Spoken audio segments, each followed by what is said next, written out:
Okay, this is the sixth video in this series on box seat baseball, and in this one, we're going to talk about one of my favorite parts of box seat baseball, which is home run checks or deep fly checks, as the game calls them. If you've ever been to a baseball game, and if you're in this hobby, you probably have, and the batter swings, and you hear that crack and you see the ball take off and you just get that moment of feeling like that could be gone. And maybe it is, and maybe it isn't. But that feeling of when it leaves the bat, it might be a home run. That's what you get in box seat baseball through what's called the deep fly check. So I've got Jimmy Wynn here. I've also got his teammate, Willie Crawford. Wynn's a right-handed hitter. Crawford is a left-handed hitter. And I've got two Mets pitchers here, Tom Seaver and Jon Matlack, so a righty and Seaver, a lefty and Matlack. And I'm going to show you a few different examples of home run checks in this game. So with a home run check, there are a few different roles and results on the batter's cards that can trigger it. And when I go through them, I'm also going to note that you get a card with the game that has all the different abbreviations, and it's really important when you're learning the game to spend some time looking at these. It'll save you a lot as you play your first game. You don't have to memorize these, but it's really helpful to just know and have this card handy. But I'm going to zoom in here where you see DFH, DFL1, DFL2, DFM1, DFM2, and DFO. And all of those are potential home runs or deep flies. And so I'm going to just show you the card real quick, and then we'll go through some examples. I'm going to work from the bottom up and start with DFO. Whenever you roll a result on the batter card that has DFO, it is always a deep fly check, and you're going to do the home run procedure that I'm going to show you. When you get a DFM, and it doesn't really matter whether it's a 1 or a 2, that just changes potentially where the ball was hit. You're going to use the red die result.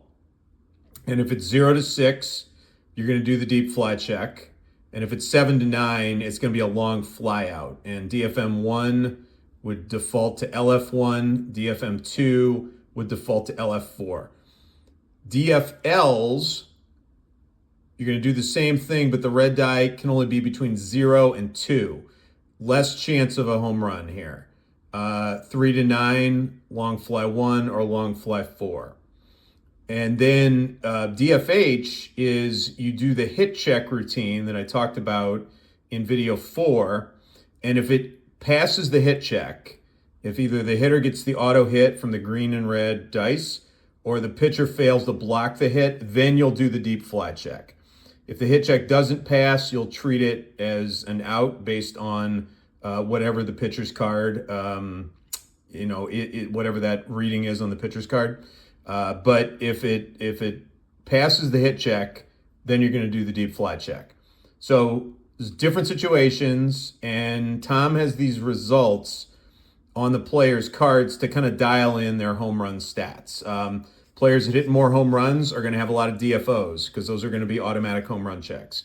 Those that don't hit a lot of home runs may have like a DFH and a DFL perhaps. If they only hit maybe 5 or 6 home runs, you're going to automatically reduce the likelihood of a home run through those readings of where you have to pass a hit check or where the red die has to be within a certain range. So let's look at Wynn first, and I'm going to have him go against Matlack first to just show you how this could work.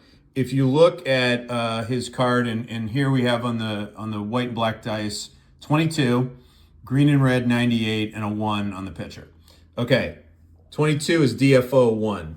When you see DFO, you know automatically next thing you do is you check for a home run.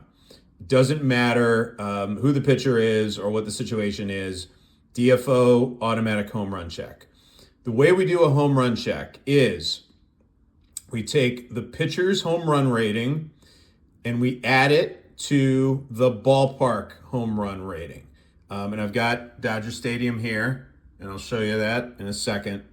But say that Wynn is facing Matlack and you have DFO 1, you know, okay, Wynn's hit it pretty far.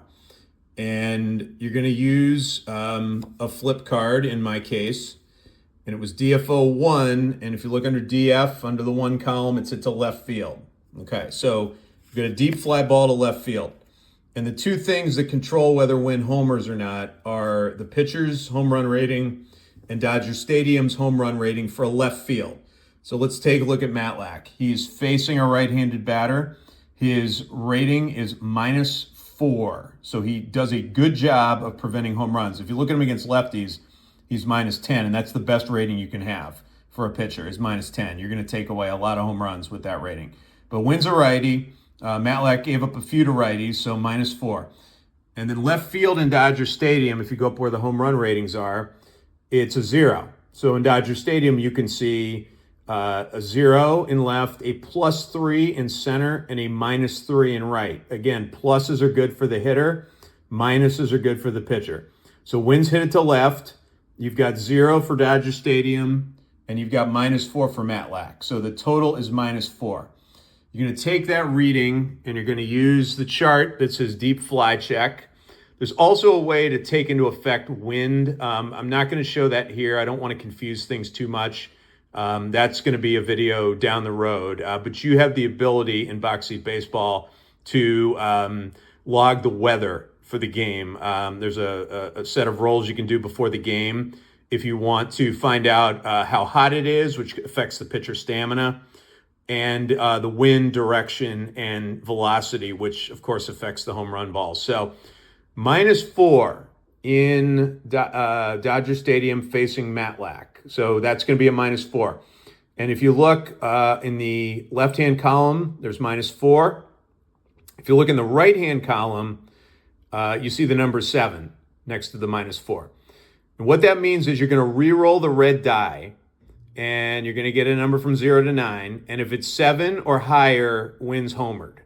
And if it's 6 or less, then it is a long fly out to left instead of a home run. So it's either or here. It's either a home run or it's an out. The only way it could be another kind of hit would be if there's a range check that's built in.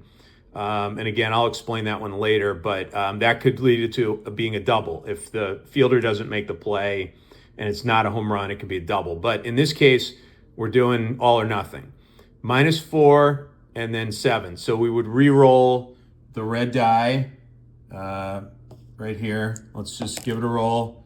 It's a 6. So we just missed it. You can assume that Cleon Jones caught it on the warning track, just short of the fence, and Matlack can breathe a sigh of relief. He didn't give up the gopher ball to win. Now, if it were a 7, 8, or 9, it would have been a home run.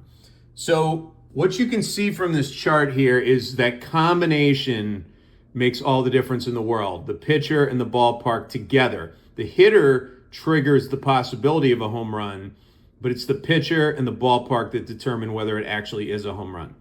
And so if you look at when the total of those two is 10 or higher, and in some cases it can be a lot higher, think Yankee Stadium to right field in the days before it was remodeled, or even today, a lot of home runs flying out of there. So the ballpark rating for Yankee Stadium is going to be pretty high on the positive side. And if you think about a pitcher like Bert Blyleven in the mid-'80s giving up 40 a year, he's going to add, numbers to that as well. So more likely a home run. If the total home run rating of the pitcher and the ballpark put together is 10 or more, it's an automatic home run. You don't need to roll the red die. If it's -10 or below, and that would be Matlack against a lefty going to right field in Dodger Stadium, that would be -13 total, -10 and -3. So if Crawford rolled his 41 DFO2, and that DFO2 went to right field. Let's say we had this flip card. DF2 is to right field, and he's facing Matlack. Matlack's going to take 10 away because Crawford's a lefty.